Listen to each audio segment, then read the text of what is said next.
For the past few days, we've had this back and forth between Joyce and Jarrell Miller, and a back and forth between their teams. Frank Warren said he'd make Joyce versus Miller in a heartbeat. You've had Sam Jones, who's Joyce's manager, going back and forth with Dimitri Salita, who's Jarrell Miller's, a promoter.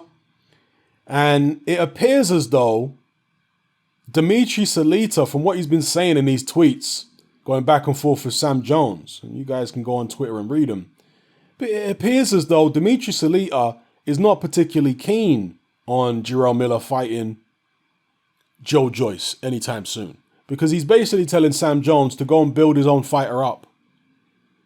Let's see you in a year when your fighter has actually fought some bigger names and has got himself a higher ranking.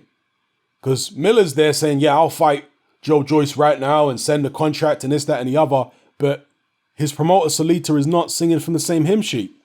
So interesting situation there. And of course, there are rumors that Jarrell Miller may be on the brink of signing a new promotional agreement with Top Rank.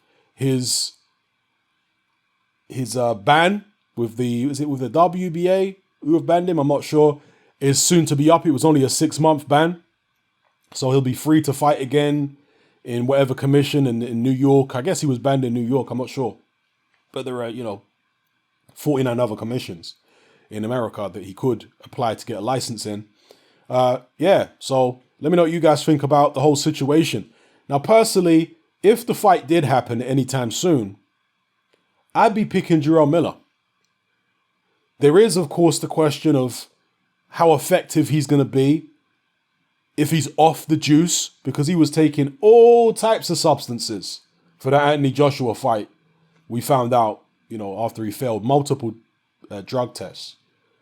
So is there going to be a dramatic drop in form if he's clean for a fight? Because most of his opponents now are going to demand VADA testing. They're probably going to come out of pocket and pay all kinds of money for the very, very top version of it if they can afford it, right?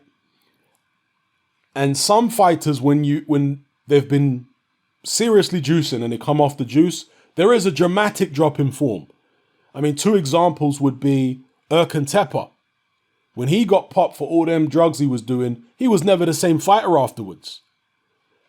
Another example, I know this is at a pretty low level, but Larry Olabamiwo, who was a domestic level, really area level heavyweight in the UK, he was never a great fighter or anything, got knocked out by John McDermott in 1 round, even when he was on the juice. But still, he did knock over, several journeymen and whatnot on the way up. But when he came off the juice after he served his ban, and Larry Olabamiwo was caught with something like 11 or 12 different banned substances in his system. It was crazy. And he admitted to it. He did interviews where he was talking about all the stuff that he got caught for. But after he came back from his ban, Olabamiwo couldn't even beat journeyman. I mean, he was literally getting knocked out by everybody. I remember there was one guy who was a career super middleweight who knocked Olabamiwo out. When he was on juice, he was beating these kind of people. But when he came off juice, it's like virtually anybody that he was in the ring with was beating him.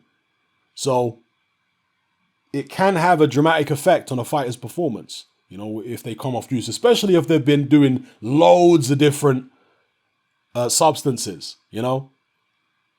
They can rely on it in training to get their strength, to get their energy, to build up their muscle memory and stuff like that.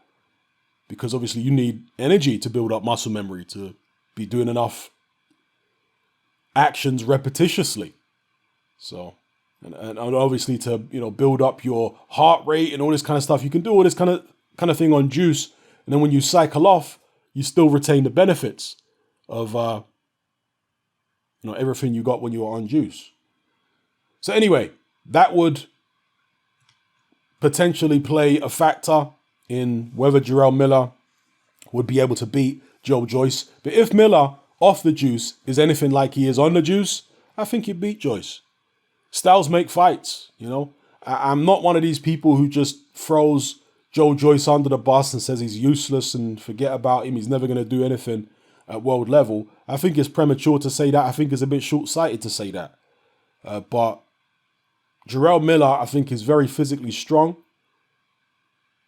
possibly the physically strongest heavyweight out there. He ragdolls these huge 250-pound 6'5", 6'6" men, and I know that's on the juice, but again, I've addressed that. If he's able to do that against Joyce, I don't see how Joyce is going to win.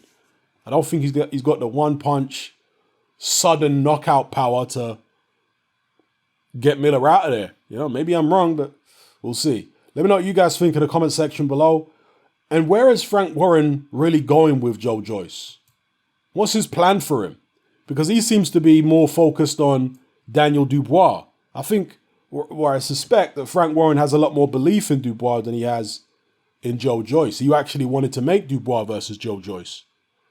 And Sam Jones and Joyce decided not to engage in that fight. They feel like they're above that fight, or their career is further along than fighting for a British title against Daniel Dubois. So I don't know, man. Who will Joyce fight next? Who do you think is a good opponent for him? He probably should, and I know people are going to say, oh, you're working for Matchroom. He probably should have signed with Eddie Hearn, simply for the fact that Eddie Hearn at the moment has got more available heavyweights. Yeah? He could have a rematch of his his rematch of one of the bouts he had in the World Series of Boxing against Hrgovic. It'd be a great fight. I'm not sure if he wants to take that risk, but that's there. Povetkin works with Matchroom, so Joyce could have had that. I mean, there are so many heavyweights over at Matchroom at the moment. It's just about opportunity. It's not about a particular promoter. If Frank Warren had as many heavyweights as Eddie Hearn has got right now, I'd say stay with Frank Warren. But I don't know, Hearn's got a few more opportunities. But then again, maybe Hearn would be willing to take some chances with some of his heavyweights and let him go in there against Joyce anyway. Yeah, we'll see. Let me know what you guys think in the comment section below. Who would win between Joyce and Jarrell Miller? Do you agree with me? Do you disagree? It's all good. Drop it below. It's happening. I'm out.